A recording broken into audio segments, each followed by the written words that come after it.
Hi friends, ಬನ್ನಿ ಇವತ್ತು vegetable rice Baat ಹೇಗೆ ಮಾಡೋದು ನೋಡೋಣ. ಫಸ್ಟು ನಾನು ಅಕ್ಕಿ ತೊಳೆದಿಟ್ಕೊತೀನಿ.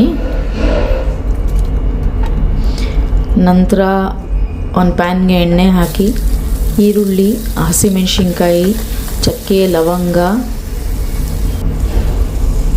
ಏಲಕ್ಕಿ ಒಂದು ಹಾಕಿ ಬಾಡಿಸ್ಕೊಳ್ಳಿ. ಅದಾದಮೇಲೆ ಅದನ್ನು ಮಿಕ್ಸಿ ಜಾರ್ಗೆ ಹಾಕಿ ರುಬ್ಕೊಳ್ಳಿ. ಇವಾಗ ಕುಕ್ಕರ್ಗೆ ಎಣ್ಣೆ ಹಾಕಿ ಅದಕ್ಕೆ ಪಲಾವ್ ಮಸಾಲೆ ಎಲ್ಲ ಹಾಕಿ ಅದಕ್ಕೆ ಈರುಳ್ಳಿ ಹಾಕಿ ಫ್ರೈ ಮಾಡಿ. ಅದಕ್ಕೇ ಶುಂಠಿ ಬೆಳ್ಳುಳ್ಳಿ ಪೇಸ್ಟ್ ಹಾಕಬೇಕಾಗಿದ್ದು, ನಾನು ಮಿಸ್ ಮಾಡಿದ್ದೀನಿ. ನೀವು ಹಾಕ್ಕೊಳ್ಳಿ ಶುಂಠಿ ಬೆಳ್ಳುಳ್ಳಿ ಪೇಸ್ಟು.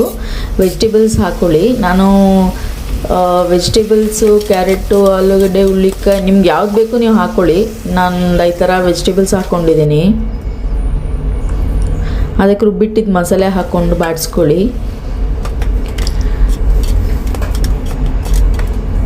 ನಾನು ಶುಂಠಿ ಬೆಳ್ಳುಳ್ಳಿ ಪೇಸ್ಟ್ ಮರ್ತೋಗ್ಬಿಟ್ಟಿದ್ದೆ, ಇವಾಗ ಹಾಕ್ತಾಯಿದ್ದೀನಿ.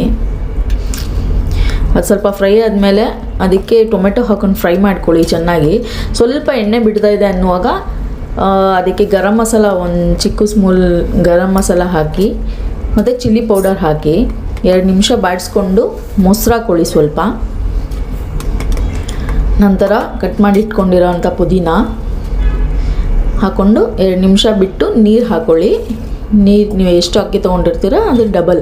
ನಾನು ನಾರ್ಮಲ್ ಬುಲೆಟ್ ರೈಸೇ ತೊಗೊಂಡಿದ್ದೀನಿ.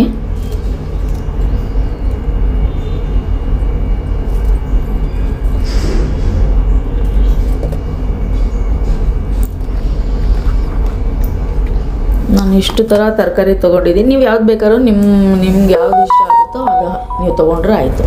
ಅಕ್ಕಿ ಹಾಕಿ ಅದನ್ನು ಕುದಿ ಬಂದಮೇಲೆ ಒಂದು ಸ್ವಲ್ಪ ನೀರು ಕಡಿಮೆ ಆದಮೇಲೆ ಕುಕ್ಕರ್ ಲಿಡ್ ಕ್ಲೋಸ್ ಮಾಡಿ 2 ವಿಜಿಲ್ ಹಾಕಿಸಿ ವೆಜಿಟೇಬಲ್ ರೈಸ್ ಬಾತು, ಬಿಸಿ ಬಿಸಿಯಾದ ವೆಜಿಟೇಬಲ್ ರೈಸ್ ಬಾತು ರೆಡಿಯಾಗಿದೆ. ಟ್ರೈ ಮಾಡಿ, ತುಂಬ ಚೆನ್ನಾಗಿರುತ್ತೆ. ಸಿಂಪಲ್ ಆಗಿದೆ, ಕಾಯಿ ಇಲ್ಲ, ಏನಿಲ್ಲ, ಚೆನ್ನಾಗಿರುತ್ತೆ. ಮಾಡಿ ತಿನ್ನಿ, ತುಂಬ ಚೆನ್ನಾಗಿರುತ್ತೆ.